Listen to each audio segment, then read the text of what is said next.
Hello students. तो आज बहुत ही इम्पॉर्टेंट एक टॉपिक के बारे में आज डिस्कस करूँगी, जो कि है अर्थक्वेक। नेचुरल डिज़ास्टर बहुत ही भयंकर है ये, ठीक है।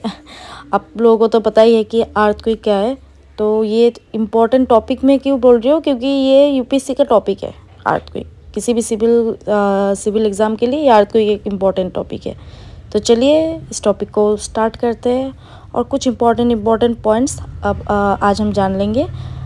बस यही कुछ है, ये अर्थक्वेक के बारे में इतना कुछ जानना नहीं है, कुछ इम्पॉर्टेंट पॉइंट ही जानना है, ठीक है। और लास्ट के वीडियो के लास्ट में एक लिस्ट आज डिस्क्रिप्शन लिस्ट में दूंगी, जो कि 2001 तक है मेजर अर्थक्वेक्स, ठीक है। तो चलिए वीडियो स्टार्ट करते हैं। सो स्टूडेंट्स, अर्थक्वेक के बारे में जो पहला पॉइंट हम लोगों को याद रखना है, तो वो क्या है कि earthquake is a natural disaster, ठीक है। तो ये फर्स्ट ऑफ द पॉइंट है।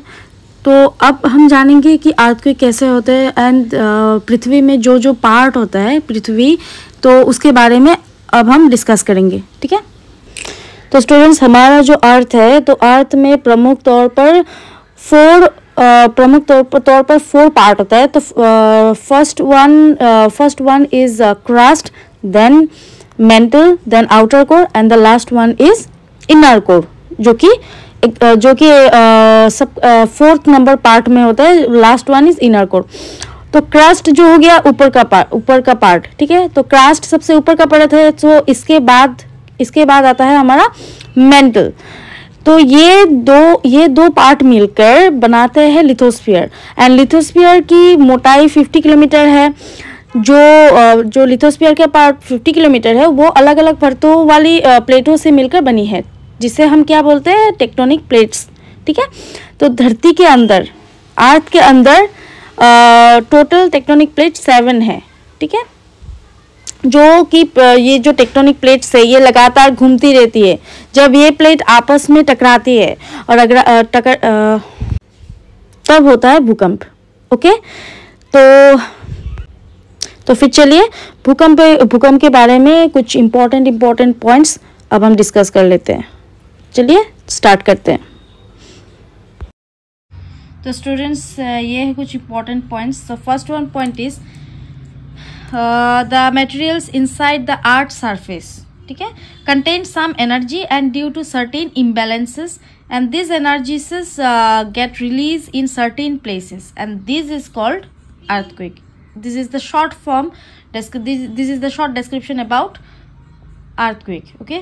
So wherever the release of energy is taking place inside the earth's interior, it is called focus. The region just above the focus, where the intensity of earthquake is maximum, and this place is called epicenter.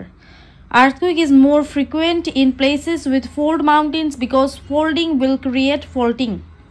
And the last one point is volcanic eruptions can also cause earthquake waves. आप लोगों को तो पता ही है कि what is about called volcanic eruptions, ठीक है। तो volcanic eruptions can also cause earthquake waves. Important point है। Next, earthquake measurements.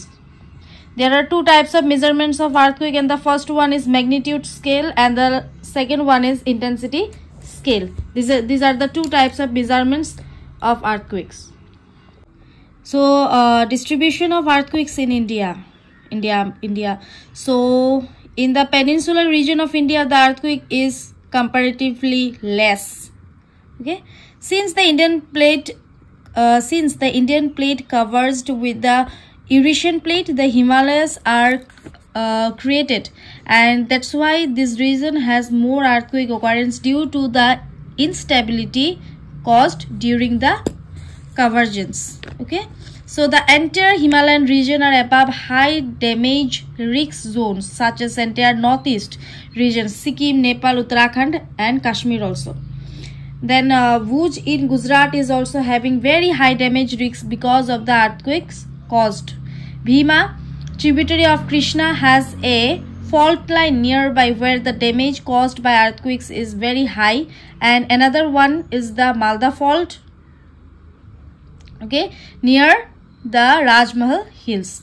The Karnataka region are more stable than Kerala because the intensity of the earthquake increases towards the Kerala. Also, Delhi is closer to multiple faults, and faults are the regions of seismic activities such as Mahendragarh Dehradun fault, that is short form is MDF, Sohna fault SF, and the last one is Mathura fault and the short form is MF. Okay, तो ये कुछ important point है जो कि आपको याद रखना है.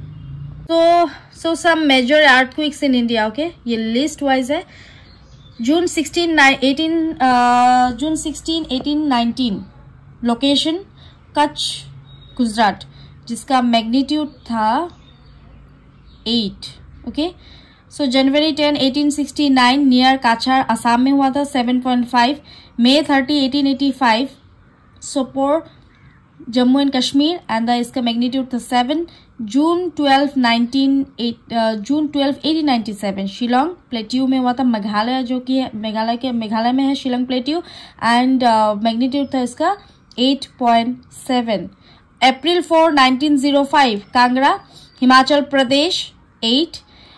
मैग्नीट्यूड था. जुलाई 8, 1918 Sreemangal, Assam. Okay, and the magnitude is 7.6. Next, July 2, 1930 Dhubri में हुआ था, धुबरी असम में है, and 7.1 magnitude. January 15, 1934 Bihar Nepal border में हुआ था, जो कि है magnitude 8.3. June 26, 1941 अंडमान आइलैंड्स में हुआ था, 8.1 magnitude था इसका. October 23, 1943 असम में हुआ था, 7.2 magnitude था. अगस्त 15, 1950 अरुणाचल प्रदेश चाइना बॉर्डर में हुआ था, एंड इसका मैग्नीट्यूड बहुत ज्यादा था, 8.5. Okay, next July 21, 1956 Anjar Gujarat में हुआ था, मैग्नीट्यूड था इसका 7. दिसंबर 10, 1967 कोयना महाराष्ट्र में हुआ था, 6.5. नेक्स्ट जनवरी 19, 1975 किन्नौर हिमाचल प्रदेश, 6.2 इसका मैग्नीट्यूड था. अगस्त 6, 1988 मणिपुर म्यांमार बॉर्डर में हुआ था, 6.6 मैग्नीट्यूड. अगस्त 21, 1988 Bihar Nepal border, and 6.4 is the magnitude था इसका. अक्टूबर 20, 1991 उत्तराकाशी आप हिल्स, 6.6. सितंबर 30, 1993 सो Latur Osmanabad Maharashtra, 6.3 is the magnitude था इसका. मई 20, 1997 जबलपुर मध्य प्रदेश में जो हुआ था, जबलपुर मध्य प्रदेश स्टेट के जबलपुर डिस्ट्रिक्ट में हुआ था ये, एंड 6 मैग्नीट्यूड था इसका. सो मार्च 29, 1999 छामोली डिस्ट्रिक्ट उत्तर प्रदेश, 6.8 इसका मैग्नीट्यूड था. एंड जनवरी 26, 2001 भुज गुजरात, 7.7 इसका मैग्नीट्यूड था. तो ये कुछ 2018, 19 से लेकर 2001 तक इसका लिस्ट है मेजर अर्थक्वेक्स इन इंडिया. ठीक है, आपको ये कुछ डेट्स कहाँ पे हुआ था ये याद रखना है, जस्ट फॉर प्रीलिम्स के लिए. तो स्टूडेंट्स आज के लिए बस इतना ही, एंड वीडियो को लास्ट तक देखने के लिए thank you so much students.